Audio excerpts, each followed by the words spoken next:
Hello, everybody. We're welcoming back Ted Sevransky, professional sports bettor from Las Vegas. And today we're talking about an interesting subject, the San Antonio Spurs bench, the depth of it. And there's some numbers and some figures that have been put together that say they could possibly be a playoff team. So we're going to get Ted's breakdown, opinion, and his thoughts on this. I do know that this bench at one time this year scored 70% of the points that the team had against an opponent January 6th. For the year, they're 39% on the season is the scoring amount that comes from their bench. So that's a lot of scoring, Ted, when you're looking at 39% of the scoring, from the depth of what you have behind you. Now, do you think there's any legitimacy at all to possibly this being like a myth that they could make the playoffs? Yeah, I mean, let's talk about the concept here, right? 538.com, website that's affiliated with ESPN. They do a lot of advanced analytics. And some of the stuff is really good, and it's definitely worth paying attention to because the betting markets pay attention to it. But there was a study in the last week or so by Neil Payne, who does a lot of good work. And Neil Payne came out and said, the numbers show that San Antonio's bench, you take out their 5 starters, and the bench is good enough to be a playoff team. In fact, the hard numbers, according to him, he said that the bench is a 64 or 65 win team. Well, see, and with, I'm sure your breakdown's probably similar. They're basing that on numbers, all right? These guys aren't used to putting the time in, getting the minutes every single game. I mean, I think just common sense tells me that in itself would change everything if they, all of a sudden had starter minutes. Do you agree with that?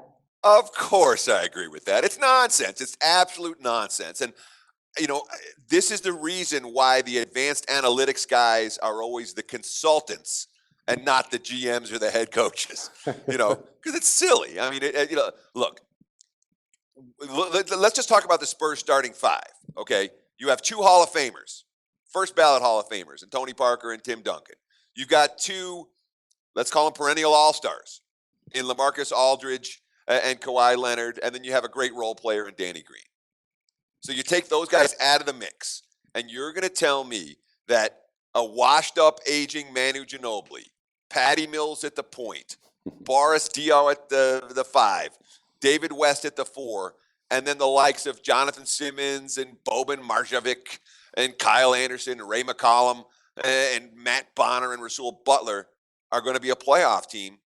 I'm not buying that. Look, I know that Pop is a heck of a coach, and I know that his system is so ingrained in his players that the reserves for San Antonio do execute better than reserves for other teams. They've done it for years.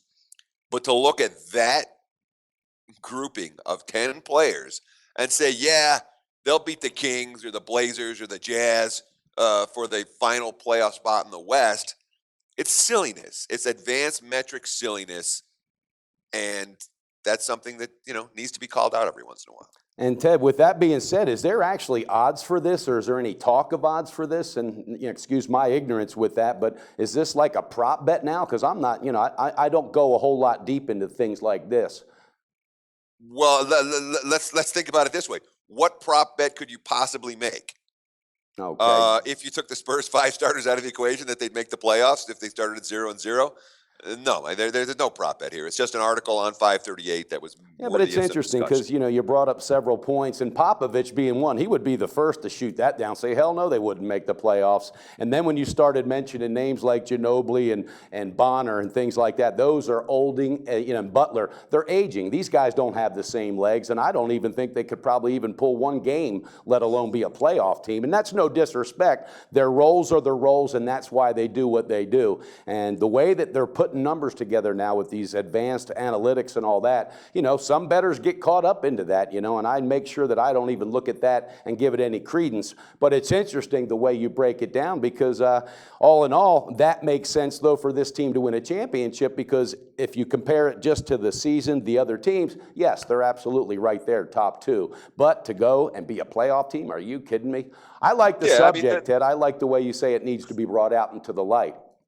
Yeah, I mean, the basic metric that Neil Payne was using here is called the box plus minus minutes, which is a stat that incorporates all kinds of different statistical components into an individual player's performance and how the team performs with him on the floor. There's some plus minus in that as well.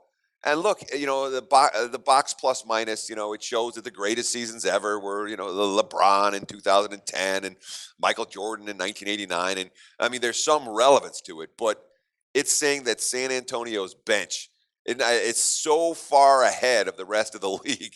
I mean, the chart in the article is just shocking in terms of how efficient San Antonio's bench is, but how much credit they're giving. Again, Neil Payne saying that the stats show this bench, they're not just going to be a fringe playoff team. So they're going to be a 64-65 win team. I'm not buying it. I'm not buying any. I don't think there would be a 40 win team. And I'll tell you what, on a given day with a very good Kentucky Calipari ran team, I think that starting five might even be capable of beating that bench in a game, in a pickup game. And again, it's just totally out of the league to put it in irrelevance of they would be a playoff team, let alone 62-64 wins. So, okay, viewers, you heard it, Ted. I like that breakdown. I like the way you bring some things to the light. I also enjoy that as well. I do it with overpaid athletes that don't perform after they sign the big contracts, because that has a significant, wager as far as up and down if your bet cashes or not because of their performance. And at the end of the day, they don't give a shit, but we do. You know what I'm saying? You want to argue about that for a minute, or should we stay on point here? Hey, I don't mind at all. Yeah. All right. Okay. So let me just ask you this. All right. Your buddy wins the lottery. All right. Okay. Is he going to work as hard the next day? Oh, no. There's no doubt. If you won the lottery, you going to work as hard the next day? No doubt. You're right. And that so point why I do we hate can't athletes refute. for doing the same thing? Athletes are just people. And I know, and there's that window. They have their window because their career, obviously, the average years is a lot less, depending football, basketball, and so forth. But there's those athletes that show up after the contract, okay? The Andrew McCutcheons of the Pittsburgh Pirates. You see once in a while a guy like that they don't even look at that and let it affect them. They're playing for the game. Because, Ted, hey, we're not getting any younger, but when you and I were young, they played for the game. It was the love of the game. And no, they didn't. That's a crock. And come on. Deep down, they played a little bit for the Please, game. that ended about 1953. I don't know. I think I'd stretch it a little further. I grew up watching Steve Carlton. That guy would have played for he would have played for free, I think, anyway. But hey, I'm not saying there's not guys like that. Cam Newton would play for free. Well, and again, look at Steph Curry. He even made a statement last year that if he had to choose a career, he would play for minimum wage, and that was a statement, So there are guys, they're far and few between, but I just get a little frustrated when the Dwight Howards who make $252,000 a game every time they step on the floor, or have a night where they're 28% from the free throw line, and one or two more free throws that were made could have made the difference in a bet, because it bit me in the ass about 5 years ago. And I think maybe that's where my little revenge for it comes in. But I thought you were talking about last night when Howard got thrown out of the game, and then after he got thrown out, Enes Kanter scores 20 out of his 22 points after Howard gets tossed, and Howard missed, I think, 11 free throws before he got tossed. Wow. And when all said and done, Houston fails to cover by a half point off the opener. See, and there you go, my point exactly. And I know injury plays in, and these guys got to take advantage, but Derrick Rose, $21 million this year, is going to get $22 million next year. All right, performance-wise, he's not there consistently like he was. It's and not absolutely Derrick Rose's the injury fault that Chicago paid him.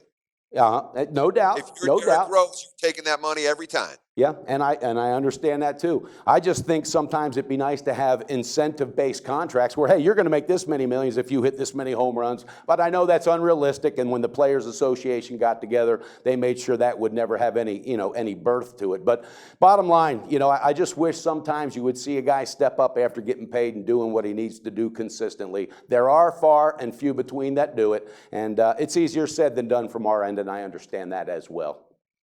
Yeah, I mean, excuse me. What do I say? I mean, I honestly think that we like to rip athletes because it makes us feel better to rip athletes.